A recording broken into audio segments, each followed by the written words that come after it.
મિત્રો અત્યારે અમે વનિતા વિશ્રામ અત્યારે આવ્યા છીએ. વનિતા વિશ્રામ મેળાની અંદર બહુ સારું અંદર બતાવી રહ્યા છીએ.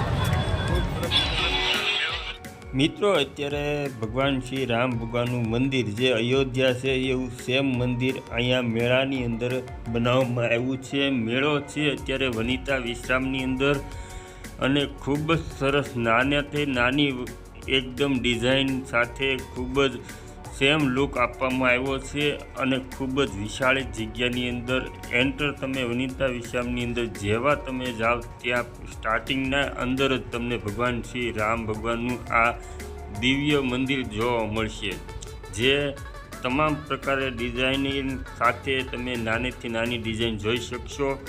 અને એન્ટર થતાં તમે જેવા ગેટની અંદર એન્ટર થઈને જેવા જશો તેવા તરત સામેની સાઈડ જ તમને પહેલાં તો ભગવાન શ્રી રામ ભગવાનના જ દર્શન થશે. સીધી તમે તેમની પ્રતિમાના તમે દર્શન કરી શકશો. સેમ તમને એમ જ લાગશે કે ભગવાન શ્રી રામ ભગવાન જે અયોધ્યા જે મૂર્તિ બેસાડેલી છે તેમના તમે સ્વયં સામે દર્શન કરશો. તમે એમ જ લાગશે કે તમે અયોધ્યાની અંદર તમે દર્શન કરી રહ્યા છો. મિત્રો અત્યારે ખૂબ જ સરસ મજાનું આપણે આ મંદિરની અંદર જોયું અને સરસ મજાનું એક રામ મંદિર આપણે સુરતની અંદર સ્થાપિત થઈ ગયું એવું અત્યારે ખૂબ સરસ મજાનું વનિતા વિશ્રામની અંદર એક મેળાની અંદર રાખવામાં આવ્યું છે. અને મેળાની ફી જો વાત કરવામાં આવે ને તો મેળાની અંદર ફી 100 રૂપિયા ફી રાખવામાં આવી છે અને 28 તારીખથી લાગુ થશે. અને આ મેળાની અંદર તમારે બાઇકની કે ટુ વ્હીલ પાર્કિંગની અંદર તમે પાર્કિંગ કરવા જાઓ તો એમની ફી 30 રૂપિયા રાખવામાં આવી છે. અને બીજી ખાસ વાત એ મેળામાં હતી કે આ મેળાની અંદર આખી રામાયણનું ચોપાઈ તમને બતાવવામાં આવી છે.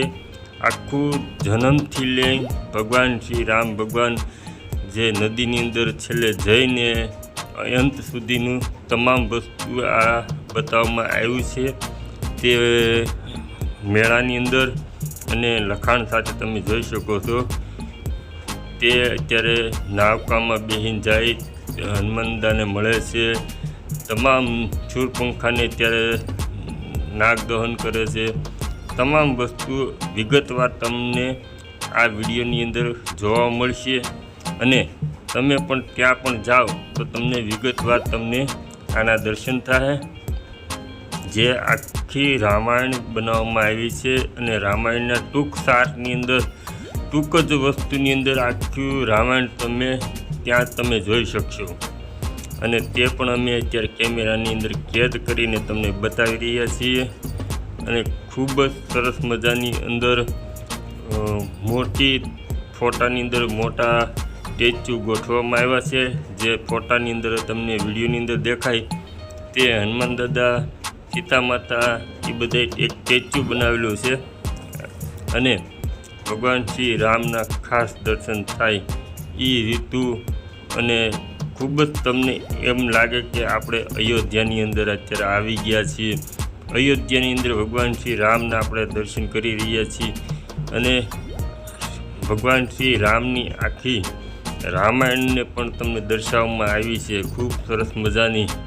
કે આ મેળાની અંદર એક ભગવાન શ્રી રામનું એક અયોધ્યા જ ઊભું કરી દીધું હોય તેવું તમને હેત બતાવવામાં આવ્યું છે. અને આપણી સંસ્કૃતિ જળવાઈ રહી એના માટેનું આ એક વનિતા વિશ્રામની અંદર સુરતની અંદર મેળાની અંદર મેળો કે એમની અંદર આવું જો મસ્ત મજાનું આપણું ધાર્મિક આવું પ્રદર્શન ગોઠવવામાં આવ્યું છે કે ખૂબ જ સરસ મજાની અમને ખૂબ જ મજા આવી છે. અને મિત્રો તમે જો મેળાની અંદર ન જઈ શકતા હોય તો મારો આ વિડીયો જોઈજો, પૂરો જોજો. અને કોમેન્ટની અંદર આ વિડીયો કેવો લાગ્યો કહેજો. અને તમે જો મેળાની અંદર ગયા હોય તો તમને પણ એ મેળાની અંદર કેવો અનુભવ થયો તે પણ આ કોમેન્ટમાં જણાવજો. આ મેળાની અંદર બીજો ભાગ અમે લાવવાના છીએ. જે મેળાની અંદર બીજા ભાગની અંદર અમે બતાવશું કે મેળાની અંદર શું શું વસ્તુ મળે છે અને ક્યાં ક્યાં પ્રદર્શન મૂકેલા છે બીજો ભાગ જોવાનું ભૂલતા નહીં. વિડીયોને લાઇક કરજો, શેર કરજો, કોમેન્ટ કરજો, સબસ્ક્રાઈબ કરવાનું ભૂલતા નહીં.